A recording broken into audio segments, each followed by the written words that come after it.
Hey guys, we're starting up on Standard 310, Sources and Types of Law. So our essential question is, what are the sources and types of law? Sources, we're looking at where does it come from, and types, how can we categorize the different variety of laws? So our standard is identify sources and types of law. We're going to look at benchmark 1, historical examples. We're going to look at benchmark 2, which is our actual sources of law, being able to recognize those sources. And then we're going to look at benchmark 3, which is our types of law: civil, criminal, constitutional, military law, and juvenile law. So benchmark 1, historical codes of law. We're going to use examples of historical law codes to identify how laws originated and developed in Western society. In particular, we're going to look at two different codes of law. We're going to look at the Code of Hammurabi, and we're going to look at the Magna Carta. Now, if you've got any world history background, you may recognize the Code of Hammurabi from Babylonian times, and we'll take a look at that. If not, everybody should at least recognize the words Magna Carta, because we did go over it earlier this year. But let's take another look at it. So let's start with the Code of Hammurabi.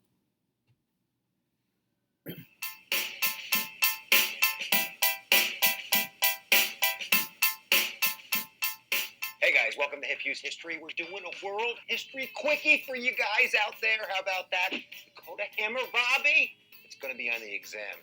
So whether you're a kid in high school or you're a lifelong learner or cray-cray on the internet, let's go get them done right now. So the Code of Hammurabi dates back to Mesopotamia. We're talking 1754 BC. That's a very long, great time ago.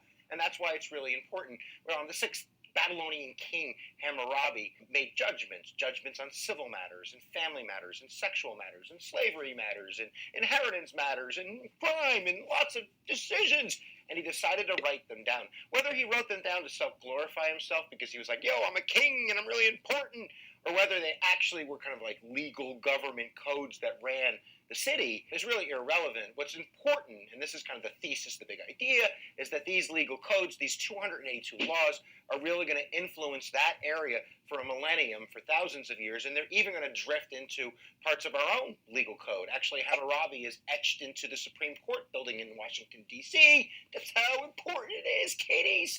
So let's take a look at it. Let's break it up like a Kit Kat bar.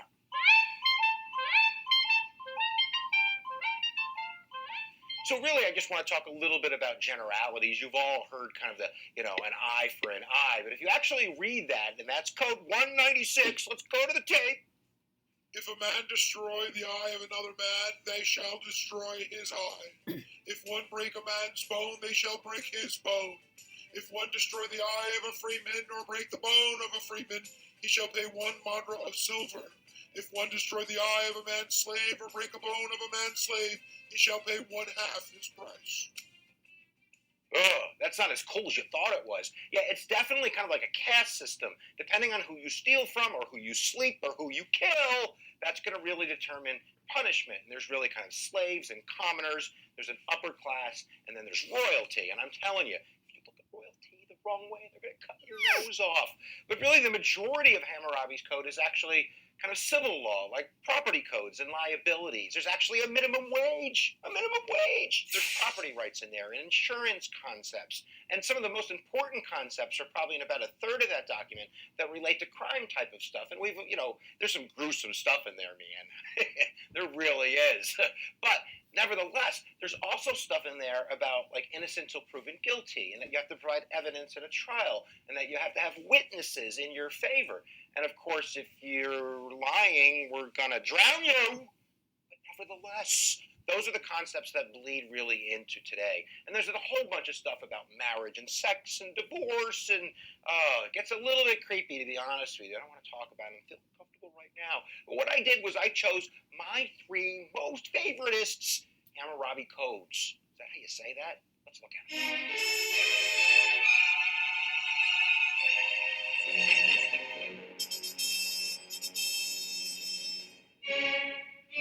All right, 196 74. Get this one, guys. If a man has given his son to a wet nurse to suckle, and that son has died in the hands of the nurse, and the nurse, without consent of the child's father or mother, has nursed another child, they shall prosecute her, because she has nursed another child without consent of the father or mother. Her breast shall be cut off. I'm telling you, it gets really gruesome, and it also gets a little bit weird, like number 209, and I'm going to throw in 210. If a man has struck a free woman with child, and has caused her to miscarry, he shall pay 10 shekels for her miscarriage. If that woman die, his daughter shall be killed. Yeah, oh my goodness, his daughter wasn't even there. And then here's the last one. Maybe this one's my favorite. If a woman has hated her husband and has said, "You shall not possess me," her past shall be inquired into as to what she lacks. If she has been discreet and has no vice, and her husband has gone out and has greedily belittled her, that woman has no blame. She shall take her marriage portion and go off to her father's house. If she has not been discreet, has gone out, ruined her house, belittled her husband, she shall be drowned.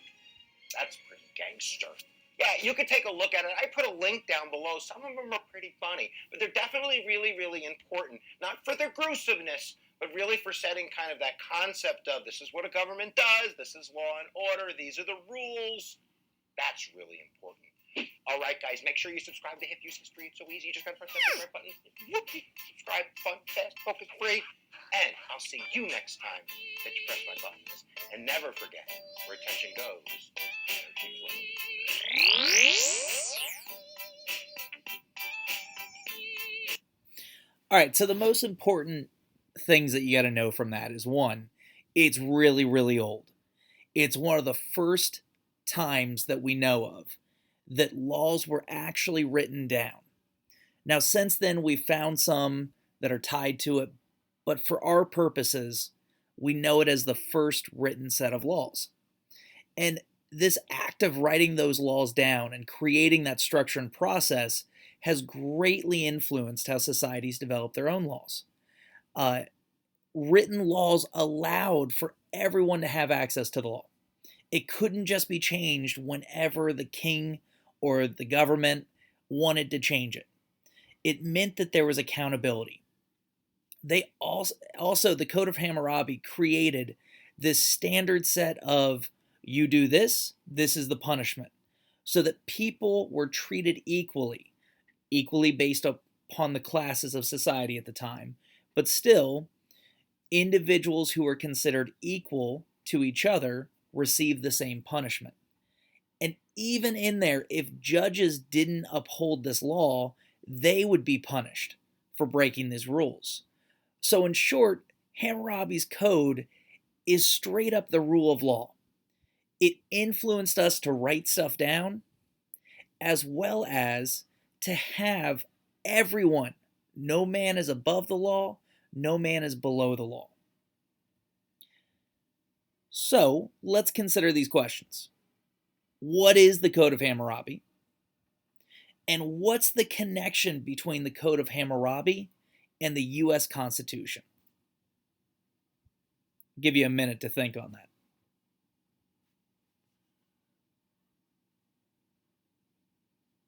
All right, pause if you need some more time.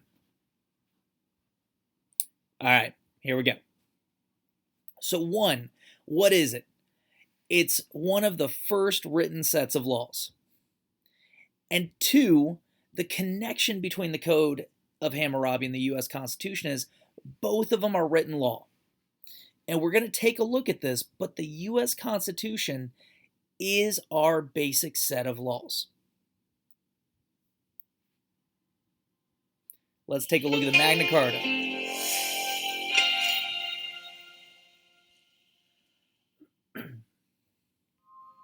This may look like a plain, unassuming piece of parchment, but is actually one of the most famous documents in the world. Magna Carta, meaning the Great Charter, has inspired people across the centuries, from Thomas Jefferson to Mahatma Gandhi.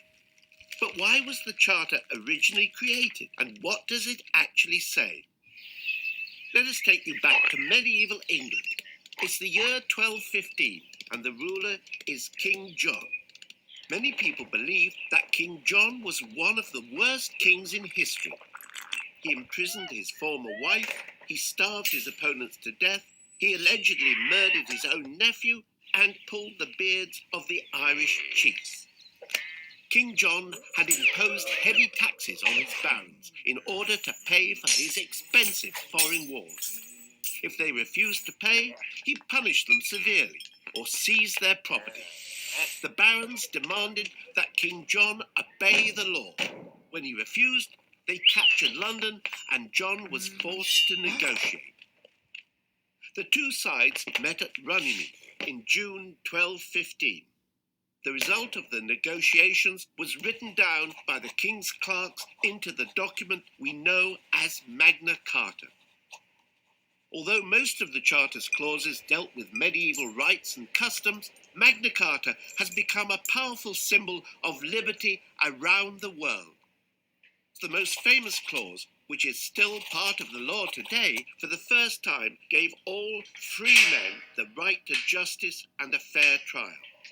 No man shall be arrested or imprisoned except by the judgment of their equals and by the law of the land. To no one will we sell. However, this clause was not as liberal as it sounds. The Charter only applied to free men. The vast majority of people in 1215 were unfree peasants who were ruled over by their landowners. And although Magna Carta was intended to create peace between King John and his rebellious barons, England was plunged into civil war after the Pope declared the Charter invalid. When King John died of dysentery in 1216, 9-year-old Henry III took to the throne. To keep the peace, Magna Carta was reissued several times during the 13th century, until it was finally made part of English law. Magna Carta has lived on for 800 years and is echoed in the United States Declaration of Independence and the Universal Declaration of Human Rights. Perhaps Magna Carta's most important legacy is that everyone, including our leaders, must obey the law. What started out as a document of specific complaints from a group of barons has turned into an international symbol of liberty, without which we might not have the rights we value so much today. All right, so the Magna Carta. So, like it talked about, 1215, England, we're talking a long time ago. It was known as the Great Charter of Freedoms because it protected rights and property. And many of the rights in the Constitution today actually have their original influence coming from the Magna Carta. I want you to consider these couple of quotes. I want you to think about a summary for them, and then is there a connection to the U.S. Constitution? So we're going to think back to, in particular, our Bill of Rights. So if you need to pause this to think this through, please pause the video. But let's start out. The first one, no free man shall be taken, imprisoned, nor will we proceed against or prosecute him, except by the lawful judgment of his peers and by the law of the land. So I want you to think of a summary for that, and is there a connection to the rights that we find in the Constitution? And number two, to no one will we deny or delay right or justice. So go ahead and pause.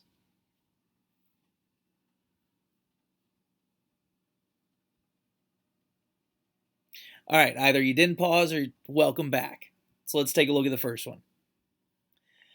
Free men will be judged by the law of the land, aka due process from the Fifth Amendment, and free men will get a trial by a jury of their peers, aka trial by jury of peers, which comes from the Sixth Amendment.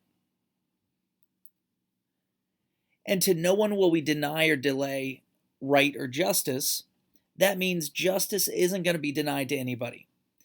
Due process from the Fifth Amendment, and justice is not going to be delayed, aka a speedy trial from the Sixth Amendment. So, in summary, the U.S. Constitution was influenced by these historical law codes. Example, Hammurabi's code began the system of writing laws down, and the Magna Carta was used as an inspiration for many of the individual rights that we have today. So as we can see, we finished up with benchmark 1. I'm going to invite you to come back to the next video for benchmarks 2 and 3.